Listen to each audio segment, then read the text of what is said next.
ಬನ್ನಿ ಈಗ ಅಂದ್ರೊಳಗೆಗೆ ಬೇಕಾಗಿರುವ ಸಾಮಗ್ರಿಗಳು 1 ಕಪ್ಪಷ್ಟು ಸಬ್ಬಕ್ಕಿ ಸೊಪ್ಪು, 1 ಕಪ್ಪಷ್ಟು ಬೇಯಿಸ್ಕೊಂಡು ಇಟ್ಕೊಂಡಿರೋ ಅನ್ನ, 1 ಕಪ್ಪಷ್ಟು ಕೊತ್ತಂಬರಿ ಸೊಪ್ಪು ಸಣ್ಣಗೆ ಹಚ್ಕೊಂಡಿರೋದು, ಮತ್ತು ಚಿರೋಟಿ ರವೆ, ಮತ್ತು ಎಣ್ಣೆ, ಆಮೇಲೆ ಒಣಮೆಣಸಿನ್ಕಾಯಿ ಪೌಡ್ರು ಅಂದರೆ ಚಿಲ್ಲಿ ಫ್ಲೇಕ್ಸ್ ಅಥವಾ ಹಸಿಮೆಣಸಿನ್ಕಾಯಿ ಯೂಸ್ ಮಾಡ್ಕೋಬೋದು ಅಥವಾ ಅಚ್ಕಾರದ ಪುಡಿ ಯೂಸ್ ಮಾಡ್ಬೋದು. ಇಲ್ಲಿ ಉಪ್ಪು ರುಚಿಗೆ ತಕ್ಕಷ್ಟು, ಸಣ್ಣಗೆ ಹಚ್ಚಿಟ್ಕೊಂಡಿರೋಂಥ ಈರುಳ್ಳಿ. ಸೊ ಬನ್ನಿ ಈಗ ಹೇಗೆ ನಾವು ಅಂದ್ರೊಳಗೆ ಮಾಡೋದು ಹೇಗೆ ಅಂತ ನೋಡೋಣ. ಈಗ ನಾವು ಬೇಯಿಸ್ಕೊಂಡು ಇಟ್ಕೊರೋ ಅನ್ನನ ಒಂದು ಬೌಲ್ಗೆ ಈ ಅನ್ನನ ಚೆನ್ನಾಗಿ ಮ್ಯಾಶ್ ಮಾಡ್ಕೋಬೇಕು. ಇಟ್ಕೊಂಡಿರೋ ಅನ್ನನ ಒಂದು ಬೌಲ್ಗೆ ಟ್ರಾನ್ಸ್ಫರ್ ಮಾಡ್ಕೋಬೇಕು. ಈಗೆಲ್ಲ ಮಿಕ್ಸ್ ಮಾಡ್ಕೋಬೇಕು. ಅದಕ್ಕೆ ಈಗ 1 ಕಪ್ಪಷ್ಟು ಸಣ್ಣಗೆ ಹಚ್ಕೊಂಡಿರೋ ಈರುಳ್ಳಿ ಹಾಕೋಬೇಕು. ಅದಕ್ಕೆ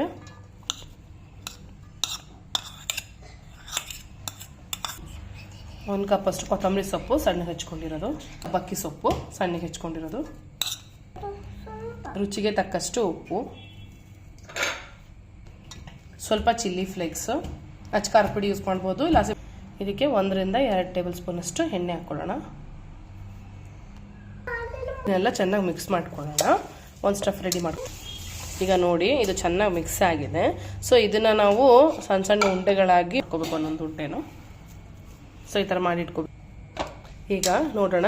ಚಿರೋಟಿ ರವೆ ಯೂಸ್ ಮಾಡಿಕೊಂಡು ಕನಕದಿಟ್ಟು ಅಂದರೆ ಇವಾಗ ಒಬ್ಬಟ್ಟು ಅಂತ ಯೂಶಲಿ ಎಲ್ಲರೂ ಮೈದಾದಲ್ಲಿ ಮಾಡ್ತಾರೆ. ಆದರೆ ನಾವು ಇಲ್ಲಿ ಚಿರೋಟಿ ರವೆ ಯೂಸ್ ಮಾಡ್ತಿದ್ದೀವಿ. ಇದೇ ಒಂದು ಮಿಕ್ಸಿ ಜಾರ್ಗೆ ಈ ಚಿರೋಟಿ ರವೆನ ಹಾಕೋಬೇಕು.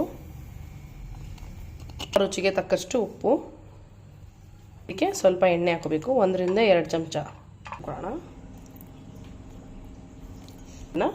ಈಗ ಕನಕ ಮಾಡ್ಕೋಬೇಕು. ಈ ಥರ ನೋಡ್ಕೊಂಡು ಸ್ವಲ್ಪ ನೀರು ಹಾಕೋಬೇಕು. ಇದು ಜಾಸ್ತಿ ನೀರು ಹಾಕೋಬಾರ್ದು. ನೋಡ್ಕೊಂಡು ಹಾಕ್ಕೊಂಡು ಕನಕ ಆಗೋವರೆಗೂ ರುಬ್ಕೋಬೇಕು. ನೋಡಿ ಈಗ ಈ ಥರ ಕನಕದಿಟ್ಟು ಥರ ಕನ್ಸಿಸ್ಟೆನ್ಸಿ ಬಂದಿರುತ್ತೆ. ಸೊ ಇದಕ್ಕೆ ಕನಕದಿಟ್ಟಿಗೆ ಸ್ವಲ್ಪ ಯಾವಾಗಲೂ ಎಣ್ಣೆ ಮುಂದಿರಬೇಕು. ಅದಕ್ಕೆ ನೋಡಿಕೊಂಡು ಆಮೇಲೆ ಬೇಕಾದ್ರೆ ಮೇಲೆ ಎಣ್ಣೆ ಹಾಕೋಬೋದು. ಈಗ ಸ್ವಲ್ಪ ಎಣ್ಣೆ ಹಾಕೋತಾ ಇದ್ದೀವಿ. ಎಣ್ಣೆ ಹಾಕ್ಕೊಂಡು ಚೆನ್ನಾಗಿ ನಾದ್ಕೋಬೇಕು. ಈಗ ಈ ಥರ ಕನಕ ಟೆಕ್ಸ್ಚರ್ ಬರುತ್ತೆ. ಸೊ ಈ ಥರ ಆದಮೇಲೆ ಬನ್ನಿ ಈಗ ನೋಡೋಣ ಅಂದ್ರೊಳಗೆನ ಹೇಗೆ ಮಾಡೋದು ತಟ್ಕೊಳ್ಳೋದು ಅಂತ. ಈಗ ನಾವು ಅಂದ್ರೊಳಗೆಗೆ ಈ ಥರ ಹೋಳಿಗೆ ಶೀಟ್ ಅಂತ ಸಿಗುತ್ತೆ ಅಂಗಡಿನಲ್ಲಿ. ಸೊ ಅದನ್ನ ಯೂಸ್ ಮಾಡ್ತಿದ್ದೆ. ಯಾಕೆಂದ್ರೆ ಯಾವಾಗಲೂ ಬಾಳೆ ಎಲೆ ಸಿಗಲ್ಲ. ಸೊ ಇಂಥದ್ದು ಯೂಸ್ ಮಾಡ್ಬೋದು, ಚೆನ್ನಾಗಿ ಬರುತ್ತೆ. ಹೋಳಿಗೆ ಆಗಿರ್ಬೋದು, ಅಂದ್ರೊಳಗೆ ಪರಾಟ ಎಲ್ಲ ಮಾಡೋಕ್ಕೆ ತುಂಬ ಚೆನ್ನಾಗಿರುತ್ತೆ. ಸೊ ಈಗ ಈ ಥರ ಕನಕನ ಇದು ಮಾಡ್ಕೋಬೇಕು. ಒಬ್ಬಟ್ಟಿಗೆ ಹೇಗೆ ಮಾಡ್ಕೋತೀವೋ ಅದೇ ಥರನೇ ಕನಕ ಈ ಸ್ಟಫಿಂಗ್ನ ಒಳಗಡೆ ಇಟ್ಕೋಬೇಕು. ಈಗ ಈ ಥರ ಇದೇ ಥರ ನಮಗೆ ಹೋಳಿಗೆ ಬರುತ್ತೆ. ಈಗ ಈ ಥರ ಎಣ್ಣೆ ಹಾಕ್ಕೊಂಡು ನೀಟಾಗಿ ತಟ್ಕೋಬೇಕು. ಈ ಥರ ರೌಂಡ್ ಶೇಪ್. ಈಗ ಈ ಥರ ರೌಂಡ್ ಶೇಪ್ ಮಾಡ್ಕೋಬೇಕು. ಸೊ ಇದನ್ನ ಕಾದಿರೋ ತವಾ ಮೇಲೆ ಹಾಕೊಂಡು ಚೆನ್ನಾಗಿ ಬೇಯಿಸಿ.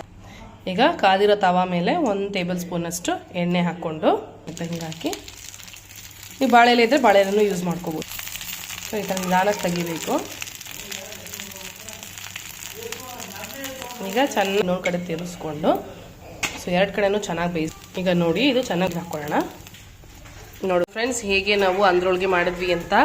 ಸೊ ಇದು ಬಂದು ನಮ್ಮ ಅಜ್ಜಿ ನಮಗೆ ಹೇಳ್ಕೊಟ್ಟಿರುವಂಥ ರೆಸಿಪಿ ಆಗಿದೆ. ಯಾಕೆ ಅಂದರೆ ಹಳೆ ಕಾಲದಲ್ಲಿ ಮಾಡ್ತಿದ್ರಂತೆ ಅವರು. ಈಗ ಅನ್ನ ಎಲ್ಲ ಮಿಗುತ್ತೆ. ಸೊ ಆ ಟೈಮಲ್ಲಿ ನಮ್ಗೆ ಏನು ಮಾಡಬೇಕು ಅಂತ ಗೊತ್ತಾಗಲ್ಲ.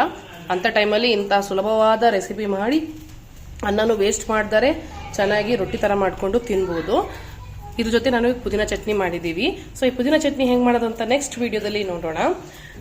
Until then see you, take care, bye.